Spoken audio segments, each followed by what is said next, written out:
मेरा नाम अमिता है। मेरा भाई यूँ तो उम्र में मुझसे छोटा था, लेकिन भाई छोटे भी हों तो बड़े ही लगते हैं। मेरे भाई का नाम अमन है। वह हमारे पूरे इलाके का सबसे खूबसूरत नौजवान था। जब उसकी शादी की बात आई तो मेरी माँ की एक ही रट थी कि लड़की बहुत ज़्यादा खूबसूरत होनी चाहिए, और खूबसूरत लड़की हमें मिल नहीं रही थी क्योंकि हमें बेहतर से बेहतरीन की तलाश थी। कुछ लड़कियां हमें बहुत प्यारी लगी, लेकिन वे बाकी मामलों में अच्छी नहीं थी। हम उन लोगों में से नहीं थे कि बहू को नौकरानी बनाकर रखें।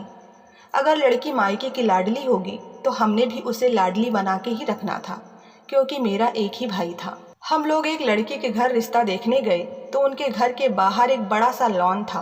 पहाड़ी घर वैसे भी बड़े बड़े होते हैं।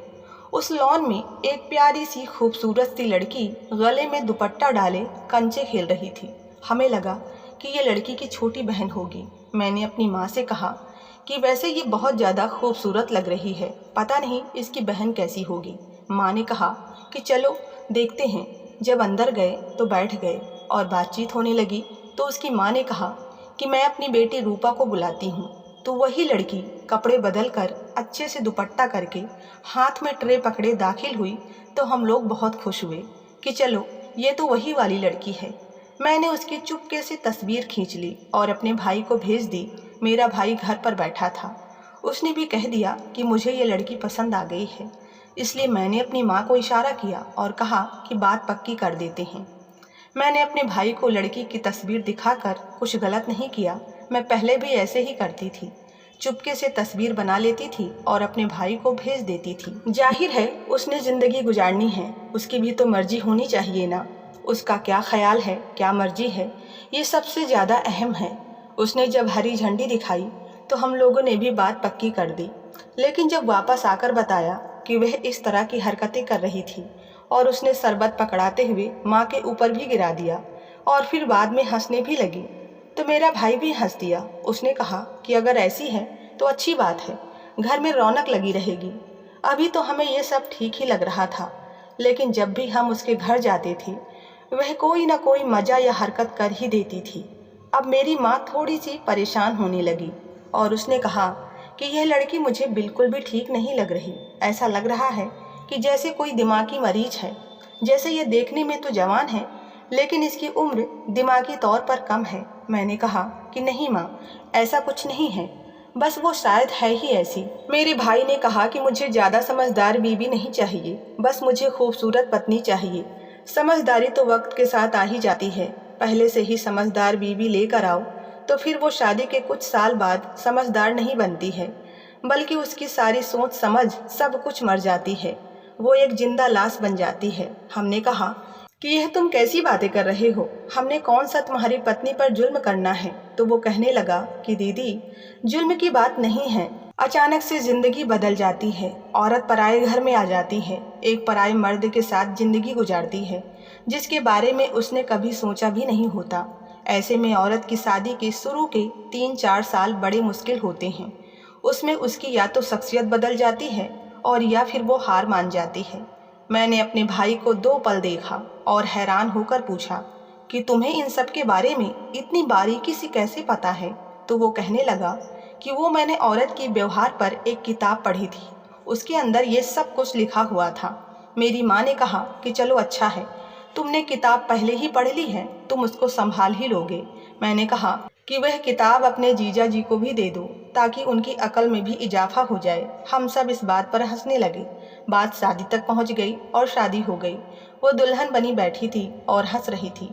मैं उसके पास गई और मैंने कहा कि रूपा, हंसो नहीं, हम लोग इस बात को अच्छा नहीं समझते हैं। वो कहने लगी, अगर मैं हंसूंगी नहीं दीदी तो मेरी तस्वीरें बुरी आएंगी। मैंने कहा कि जब तस्वीरें बनानी होंगी तो तुम्हें बता देंगे, अभी तो सर झुका के संजीदा होकर बैठ जाओ। मुझे समय समय पर रूपा को संभालना पड़ा, समझाना पड़ा, नहीं तो वे हम सबको शर्मिंदा करवाती। खाना खाते हुए भी ऐसे मुंह खोल कर खाना खा रही थी। मैं अपने भाई की तरफ देख रही थी, वह तो खुश हो रहा था। शायद वो बहुत ही ज़्यादा हुस्न परस्त आदमी था।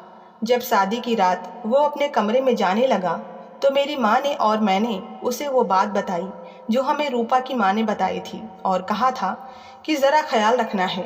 तो हमने उसे सब कुछ समझा दिया और कहा कि देखो, अच्छे तरीके से पेश आना। लड़की तो तुम्हें तुम्हारी पसंद की लेकर दी है, लेकिन थोड़ी सी मासूम और लाडली किस्म की है, इसलिए किसी बात का बुरा ना मान लेना। कहीं तुम्हें तुम्हारे दोस्तों ने मशवरे तो नहीं दिए कि जाकर पत्नी को रौब में ले लेना? देखो, ये रौब में आने वालों में से बिल्कुल भी नहीं है। तुम इसे रौब दिखाने की कोशिश करोगे, वह कुछ और ही समझ लेगी। मेरे भाई ने कहा कि मुझे अगर किसी ने ऐसी सलाह भी दी होगी तो मैं उस पर अमल नहीं करूँगा। मेरी पत्नी है और शुरू के दिनों में मुझे उस पर रौब जमाने की कोई ज़रूरत नहीं, बल्कि उसका दिल जीतने की ज़रूरत है। जब मेरा भाई ऐसी बातें करता था तो मेरा दिल करता था कि मैं उसकी बलाएं ले लूं। मेरी माँ ने उसकी बहुत अच्छी परवरिश की थी। उसने हम लोगों को यकीन दिलाया कि आप लोग परेशान नहीं हो। मेरी माँ ने मुझे कहा कि अब दुआ करो कि तुम्हारी भाभी को अक्ल आ जाए। सब कुछ एक साथ नहीं मिलता। जो लड़कियां समझदार थी वह खूबसूरत नहीं थी, क्योंकि समझदारी उम्र के साथ आती है। तुम्हारे भाई को कम उम्र और खूबसूरत लड़की चाहिए। अब देखो क्या होता है। वो कमरे में चला गया और अभी 1 घंटा ही गुजरा था कि वो किचन में खड़ा हुआ था। मैं उसको देखकर हैरान रह गई। हमने कहा कि तुम यहाँ पर क्या कर रहे हो? कमरे से बाहर क्यों आए हो, रूपा को अकेला छोड़कर? तुम्हारे कमरे में दूध, बिस्किट, पानी सब कुछ तो रखा था। तो भाई कहने लगा कि हाँ दीदी, वो रूपा कह रही थी कि मैंने ठीक से खाना नहीं खाया, इसलिए खाना निकाल रहा था। मुझे लगा कि आप और माँ सो गए होंगे, क्योंकि शादी में बहुत थक गए थे, इसलिए आप लोगों से नहीं कहा। मैंने अपना सर पकड़ लिया। मैंने कहा, माँ तो वाकई सो गई हैं, लेकिन मैं अब भी जाग रही हूँ। हटो, मैं गर्म कर देती हूँ। जब मैं खाना गर्म कर रही थी तो मेरे भाई ने कहा कि दीदी, वो एक बात है। मैंने कहा, जनाब बोलो, क्या बात है? कहने लगा, वो कह रही थी कि आइसक्रीम ज़रूर लेकर आना।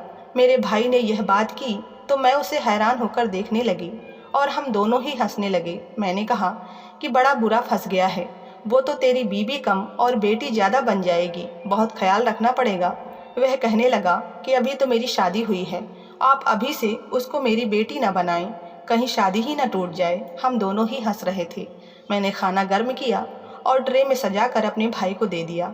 शादी से पहले रूपा की माँ ने हमें एक अजीब सी बात बताई। उन्होंने कहा था कि ये हमारे घर की छोटी बेटी है, इसलिए बहुत ज़्यादा लाडली है। मैं आप लोगों से कोई झूठ नहीं बोलना चाहती हूँ, ये थोड़ी सी अजीब सी है। हमने कहा कि क्या मतलब? और हम तो इस बात पर हैरान हुए कि माँ होकर अपनी बेटी के बारे में कोई ऐसी बात कैसे कर सकता है। उन्होंने कहा कि बस गैर संजीदा है, खाना बनाना नहीं आता, इसको घरदारी भी नहीं आती और इसकी शादी की उम्र भी नहीं है। लेकिन हम लोग शादी करवा रहे हैं क्योंकि हमें लगता है कि शादी करके ही इसको अक्ल आएगी।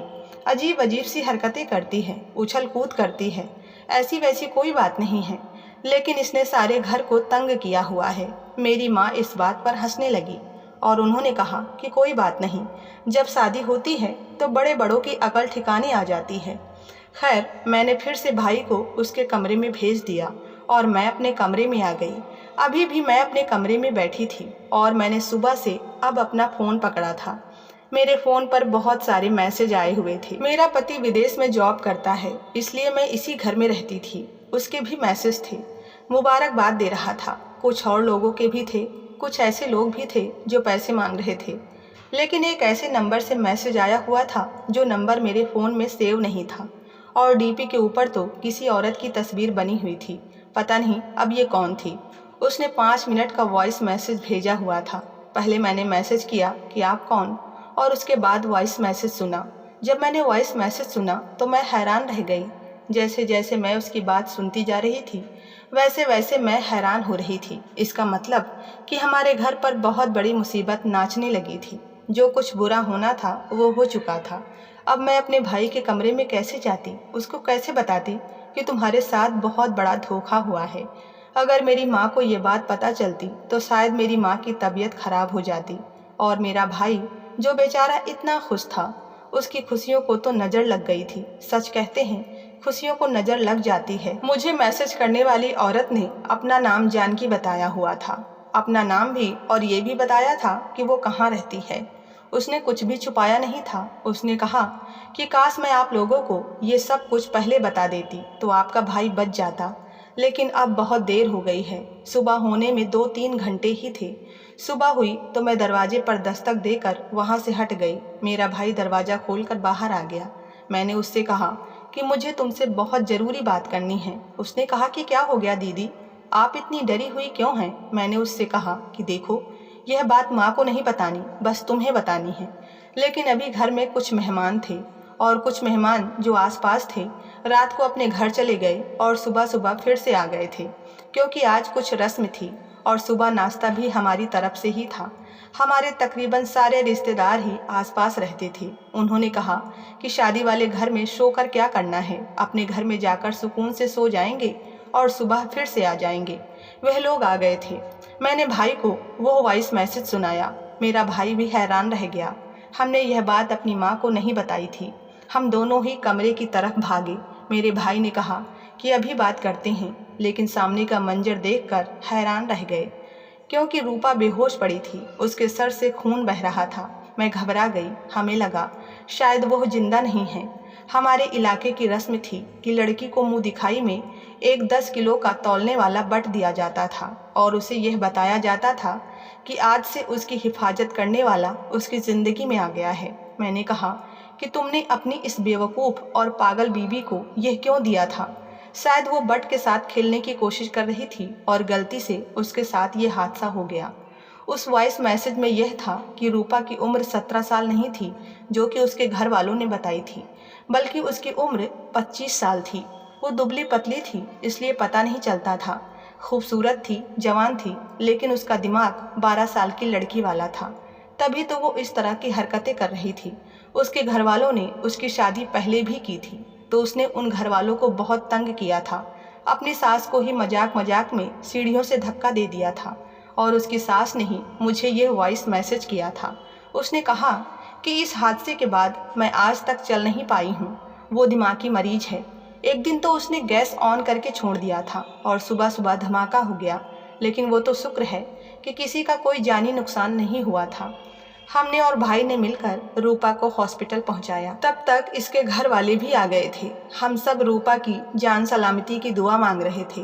मैंने रूपा की माँ से कहा, आपकी बेटी की दिमागी हालत ठीक नहीं थी और आपकी बेटी की शादी पहले भी हो चुकी है। आपने इतना बड़ा झूठ हमसे क्यों बोला? मेरी माँ ने मुझे चुप रहने का इशारा किया। रूपा की माँ हाथ जोड़े रो रही थी। कहने लगी, मेरी रूपा पहले ऐसी नहीं थी। वो जब 8 साल की थी तो सीढ़ियों से गिर गई थी। तब से उसके दिमाग की एक नस दब गई, जिससे अपनी उम्र के हिसाब से उसका दिमाग छोटा ही रह गया। पैसों की तंगी की वजह से हम उसका सही से इलाज भी नहीं करा सके। मैं माँ थी, अपनी बेटी को इस तरह बर्बाद होते नहीं देख पा रही थी। अब हम सब चुप थे। शायद ये सही समय नहीं था ये बात करने का। पिछले 1 घंटे से रूपा का ऑपरेशन चल रहा था। तभी डॉक्टर बाहर आए। हम सब डॉक्टर से रूपा के बारे में पूछने लगे। डॉक्टर ने कहा, आपके लिए बहुत बड़ी खुशखबरी है। रूपा के बचपन की चोट की वजह से दिमाग की जो नस दब गई थी, वो अब की बार की चोट से अपनी जगह फिर से सेट हो गई है। बाकी हमने अपनी पूरी कोशिश की है कि रूपा एक नॉर्मल इंसान बन जाए। अभी वो बेहोश है। आप सब प्रार्थना करें कि उसे जल्दी से होश आ जाए। पूरे 24 घंटे के बाद रूपा को होश आया। वो एकदम ठीक थी, अपनी माँ से गले मिली। लेकिन हम सबको, यानी मुझे, मेरे भाई और मेरी माँ को रूपा नहीं पहचान रही थी। डॉक्टर ने बताया कि रूपा को अभी कुछ महीनों में जो भी हुआ है वो सब याद नहीं है, बाकी वो एकदम ठीक है। कुछ दिन हॉस्पिटल में रहने के बाद रूपा अपने घर आ गई थी। दोनों परिवारों ने मिलकर एक बार फिर से रूपा और मेरे भाई की शादी करवाई। रूपा सुंदर तो पहले ही थी, उसका स्वभाव तो और भी सुंदर था। अब की बार मुंह दिखाई में भाई ने उसे कोई बट नहीं दिया। हम सब ने इस रस्म को ख़त्म करने का फैसला कर लिया। शादी के बाद रूपा ने हम सब से हाथ जोड़कर माफ़ी मांगी। शायद उसकी माँ ने पहले जो कुछ भी हुआ था उसे सब बता दिया था। मेरा भाई तो फूले नहीं समा रहा था इतनी खूबसूरत राजकुमारी जैसी पत्नी को पाकर। तो आज की कहानी में बस इतना ही। कहानी पसंद आई हो तो वीडियो को लाइक सब्सक्राइब करना ना भूलें। मिलते हैं नई कहानी के साथ, तब तक के लिए धन्यवाद।